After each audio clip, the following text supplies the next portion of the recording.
Semester 3 में जो आपका पेपर है एलिमेंट्री कंप्यूटर एप्लीकेशन, जिसका आपको एग्ज़ाम देना है एंड सेमेस्टर में, आपके लिए यहाँ पे दो ऑप्शंस हो सकते हैं। या तो एग्ज़ाम अगर कॉलेज के बाहर होता है यानी सेंटर पे होता है तो आपको OMR शीट दिया जाएगा, जिसमें आपको जो क्वेश्चन मिलेगा उस क्वेश्चन को आपको पढ़ना है। चूँकि मल्टीपल चॉइस क्वेश्चन होंगे, क्वेश्चन को पढ़ना है, जो सही आंसर होगा, जो सही ऑप्शन होगा, उसका नंबर को आपको OMR शीट पे टिक लगाना है।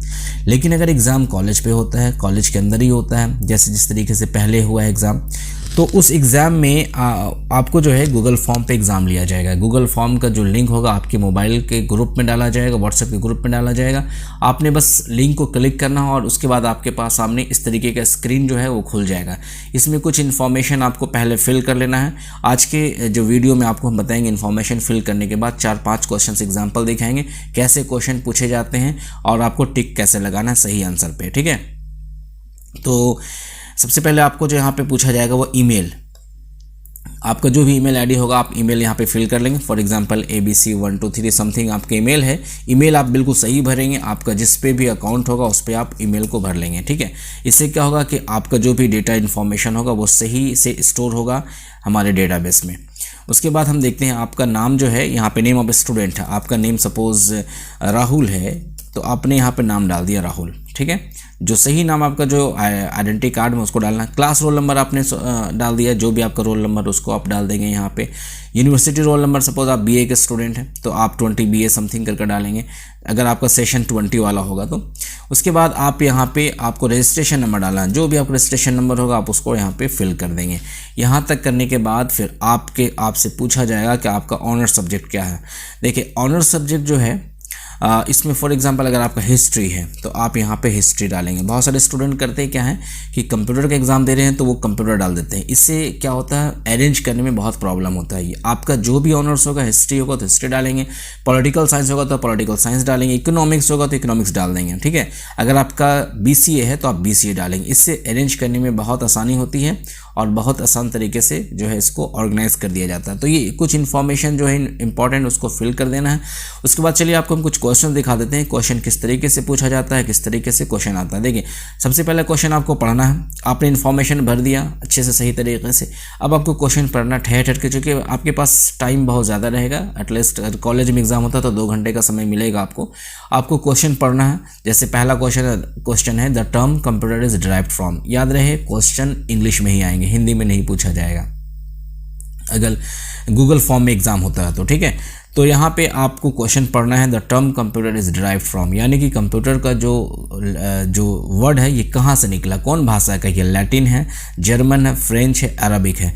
तो सपोज अगर आपको मालूम होगा तो आप लैटिन पे क्लिक कर देंगे। यहाँ पे आपको आंसर नहीं बताएगा। ठीक है, पहला काम करने के बाद आप दूसरा आगे बढ़ेंगे।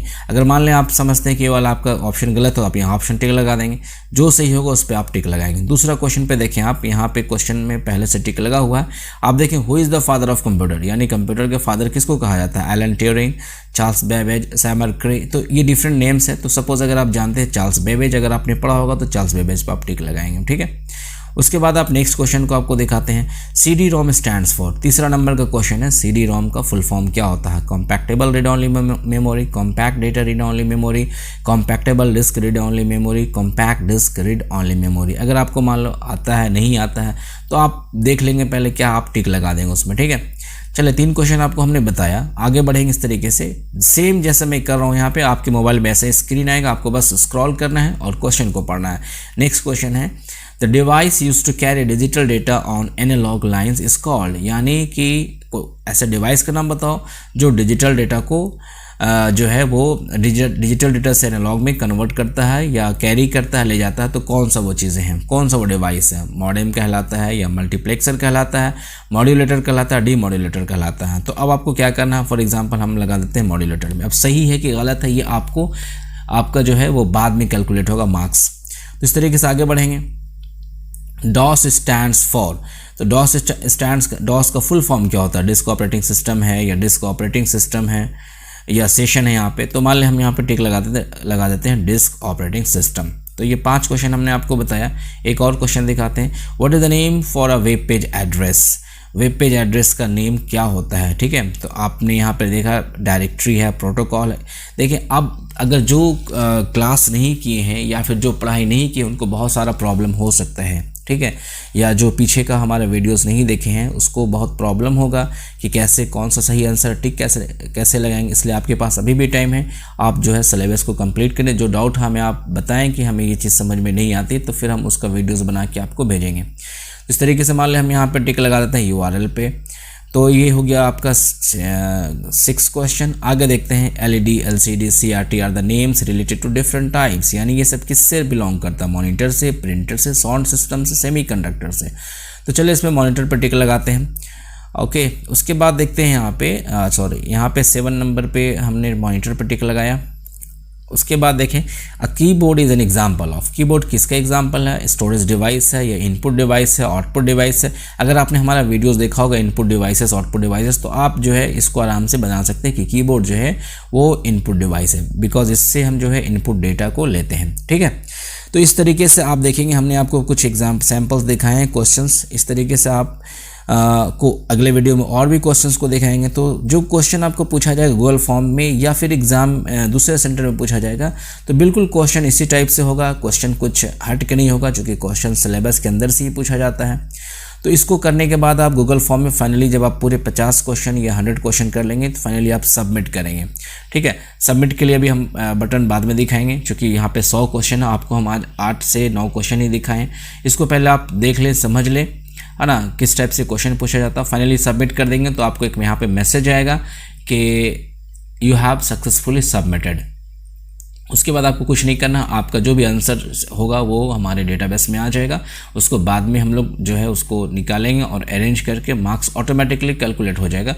ठीक है, तो ये हमने आपको आज दिखाया है एग्ज़ाम में कैसे क्वेश्चन पूछे जाएंगे, आपको क्या फिल करना है। बहुत सारे स्टूडेंट जो कंप्यूटर साइंस के नहीं होते हैं या जिन्हें कंप्यूटर नहीं आती है तो बहुत गलती करते हैं, जिनकी वजह से उनको बाद में प्रॉब्लम होता है। बहुत सारे स्टूडेंट का मार्क्स नहीं जाता है, जिसकी वजह से वो परेशान होते हैं कि हमारा मार्क्स नहीं गया। तो उसका रीज़न यही कि वो रोल नंबर सही से नहीं लिखते हैं या फिर अपने ऑनर सब्जेक्ट को सही से नहीं लिखते हैं, जिसकी वजह से जो है वो इनकम्प्लीट इन्फॉर्मेशन होने की वजह से रिजल्ट नहीं बन पाता। तो आप पूरा ध्यान रखें अच्छे तरीके से और मिलते हैं नेक्स्ट वीडियो में और भी क्वेश्चंस को लेके आते हैं। तब तक आप इसको अच्छे से आप रिवीजन कर लें। Thank you very much.